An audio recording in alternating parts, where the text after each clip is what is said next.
اعوذ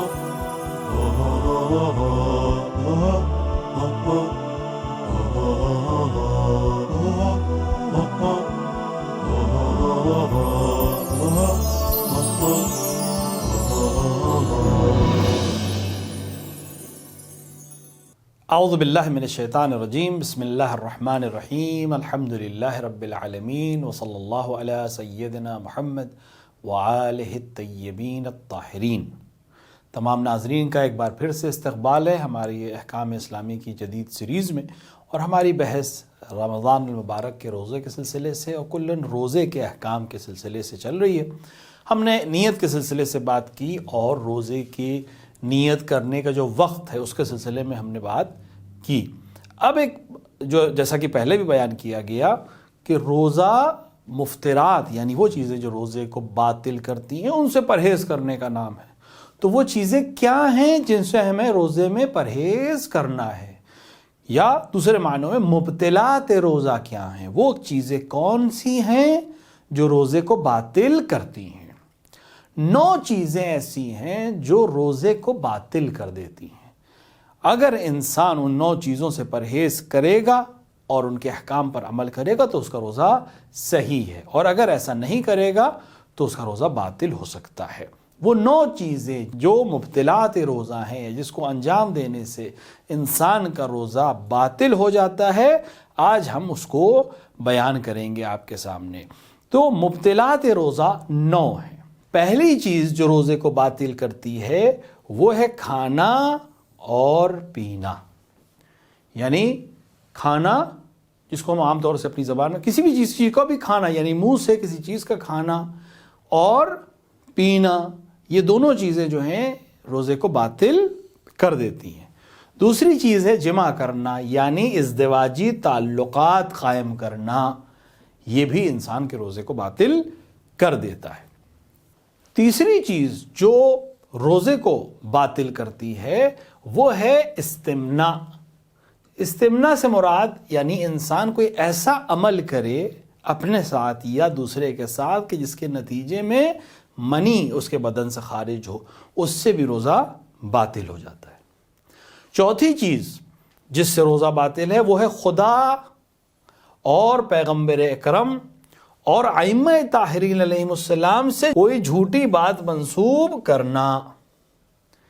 انشاءاللہ اس کی تفصیلات ہم بیان کریں گے، یہ کتنی اہم چیز ہے اور کس کس طرح کا عمل ہم عام طور سے آج کے دور میں جب ہر چیز ہم فارورڈ کر رہے ہیں، ہر چیز ہم آگے بھیج رہے ہیں بغیر تحقیق کے کر رہے ہیں، کہ ایسا تو نہیں کہ اس عمل کے ذریعے سے ہمارا روزہ باطل ہو جائے۔ تو ہمیں عام دنوں میں بھی خیال رکھنا چاہیے، اور 6 وجہ رمضان میں، کیونکہ یہاں تو ایک روزے کا بھی مسئلہ ہے۔ لہٰذا چوتھی چیز جو روزے کو باطل کرتی ہے وہ ہے پیغمبر، خدا یا ائمہ علیہ السلام کی طرف جھوٹ کی نسبت دینا۔ پانچویں چیز ہے غبار حلق تک پہنچنا۔ البتہ غبار سے مراد یہاں گاڑھا غبار ہے، جسے ہم دھول مٹی، جو عام دھول اڑتی ہے نہیں، لیکن جو بہت گاڑھی دھول ہوتی ہے جس میں ذرات پائے جاتے ہیں باقاعدہ، اس کا حلق تک پہنچنا یہ انسان کے روزے کو باطل کر دیتا ہے۔ اور سر کا پانی میں ڈبونا، بہت سے لوگ اس کا یہ سوچتے ہیں، اس کی تفصیل انشاءاللہ بعد میں آئے گی، ہم اس کی تفصیل دیں گے، کہ سر کا پانی ڈبونے سے مراد ہے کہ نہا نہیں سکتے۔ نہیں، نہانے کی بات نہیں ہو رہی ہے، سر کو پانی میں ڈبونا، جیسے ہم اپنی اصطلاح میں کہتے ہیں ڈبکی لگانا۔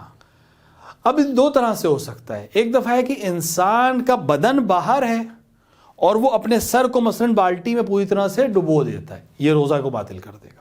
ایک دفعہ نہیں، اس کا پورا بدن پانی میں ہے، مثلا کوئی بڑا حوض ہے، تالاب ہے، دریا ہے، سمندر ہے، پورے بدن میں اس کے پانی، سر باہر ہے، کوئی مسئلہ نہیں، لیکن اگر وہ پورے اپنے سر کو بھی اندر کر لے بدن کے ساتھ تو بھی اس کا روزہ باطل ہو جائے۔ تو سر ڈوبنا منع ہے، سر بھگونا مسئلہ نہیں ہے، شاور کے نیچے کھڑا ہونا مسئلہ نہیں ہے، مسئلہ ہے سر کو ڈبونا پانی کے اندر، یہ روزے کو باطل کر دیتا ہے۔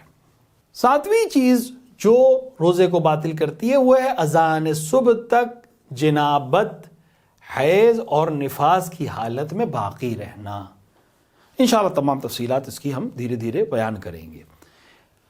انیمیا لینا یا انیما لینا یہ بھی روزے کو باطل کرتا ہے۔ اور 9ویں چیز جو روزے کو باطل کرتی ہے وہ ہے قے کرنا۔ یہ 9 چیزیں ہیں جن سے انسان کا روزہ باطل ہو جاتا ہے۔ تو اگر ہم اپنے روزے کو بچانا چاہتے ہیں یا صحیح معنی میں روزے کی ڈیفینیشن کو سمجھنا چاہتے ہیں، جو ہم نے پہلے ایپیسوڈ میں کہی تھی کہ روزہ نام ہے حکم خدا سے، اور خدا کے قرب کو حاصل کرنے کے لیے خالصتاً اللہ کے لیے اپنے آپ کو اذان صبح سے لے کر مغرب کے وقت تک مفطرات روزہ یا مبطلات روزہ یا وہ چیزیں جو روزے کو باطل کرتی ہیں ان سے اپنے آپ کو بچانا یا پرہیز کرنا 9 چیزیں ہیں جو آج آپ کے سامنے بیان کی گئی۔ ان سے پرہیز کرنا ہی روزے کا نام ہے۔ انسان ان 9 چیزوں سے اگر پرہیز کرے گا تو وہ روزہ ہے، اور ان میں سے اگر کسی کو انجام دیتا ہے، کسی ایک کو بھی انجام دیتا ہے، تو اس کا روزہ باطل ہو جائے گا۔ انشاءاللہ اس کی تفصیل ہم انشاءاللہ اگلے ایپیسوڈز میں آپ کے سامنے بیان کریں گے۔ وصلی اللہ علی سیدنا محمد وآلہ الطیبین الطاہرین۔